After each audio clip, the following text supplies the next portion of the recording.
네, 이번 딥다이브에서는요, 요즘 정말 뜨거운 곳이죠. 청담 르엘 아파트 관련해서 나온 자료들을 좀 깊게 파보겠습니다. 이게 핵심인데 11월 입주 예정이거든요. 근데 벌써 분양가보다 글쎄 30억 원이나 시세가 뛰었다는 거예요. 입주도 하기 전에 이런 일이 벌어진다니, 대체 이유가 뭘까요? 네, 정말 주목할 만한 현장이죠. 이게 그냥 가격이 조몰랐다 이 수준이 아니고요. 여러 기록을 지금 갈아치우고 있다는 점이 중요합니다.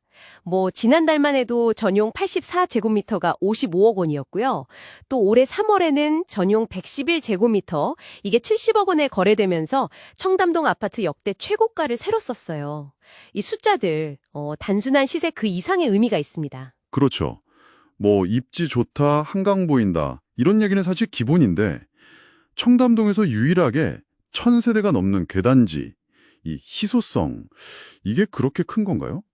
아니면 우리가 좀 놓치고 있는 다른 이유가 있을까요? 희소성도 물론 중요하죠. 네, 중요합니다. 청담동 안에서 이런 규모의 신축 단지는 정말 찾아보기 어렵거든요. 근데 단순히 희소성만으로 다 설명되진 않는 것 같아요. 이 아파트는 이제 뭐랄까 단순 주거 공간 이걸 넘어서요. 일종의 상징적인 자산처럼 여겨지고 있는 거죠. 서울의 최상위 자산 시장에서 딱 차지하는 그 위치, 그 자체가 가치를 만드는 겁니다.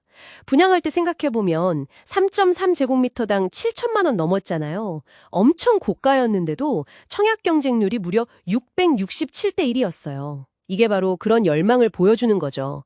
단순한 집을 넘어서는 어떤 가치, 지위, 이런 걸 소유하려는 수요가 반영된 거예요. 아, 잠깐만요. 근데 그 말씀 들으니까 생각나는 게, 2단지 분양가 상한제 적용되지 않았었나요? 보통은 가격 안정시키려는 목적일 텐데 맞죠? 그러면 제가 알기로 2027년까지 전매도 제한다는 걸로 아는데, 네, 맞습니다. 이런 규제랑 지금 말씀하신 이 가격 급등 현상, 이게 어떻게 연결되는 거죠? 뭔가 좀 앞뒤가 안 맞는 느낌이 들어서요. 네. 정확히 보셨습니다. 그게 좀 아이러니한 부분이죠. 주택가격 상한제가 적용돼서 2027년까지 공공분양 물량은 전매가 제한됩니다. 이론적으로는 단기 차익거리를 막는 효과가 있어야 하는데요. 근데 이 경우에는 시장 참여자들이 그 제한을 그냥 일시적인 제약 정도로만 생각하는 것 같아요. 그러니까 2027년 이후의 가치를 현재 시점에 아주 강하게 미리 당겨서 반영하고 있는 거죠. 규제가 있음에도 불구하고 이 자산 가치는 계속 오를 거다 하는 시장의 아주 강력한 믿음 혹은 기대감이 가격을 밀어 올리는 겁니다. 사실 이런 초고가 자산 시장에서는 이런 심리적인 요인이 규제 영역을 막 뛰어넘기도 해요. 그렇군요. 와. 그러니까 규제라는 현실적인 장애물보다 미래 가치에 대한 기대감이 훨씬 더 크게 작용하고 있다. 이런 말씀이시네요. 그럼 정리를 좀 해보면, 청담동 안에서 갖는 대단지로서의 희소성, 당연히 뛰어난 입지 조건, 여기에 더해서 상징 자산으로서의 지위랄까? 네, 그렇죠. 그리고 이런 규제마저 뛰어넘는 강력한 미래 가치에 대한 시장의 기대감, 이런 것들이 다 복합적으로 작용한 결과다. 이렇게 볼 수 있겠네요. 맞습니다. 정확합니다. 특히 그 상징적 자산이라는 측면은요, 요즘 얘기 많이 나오는 부의 집중 현상하고도 연결해 볼 수 있어요.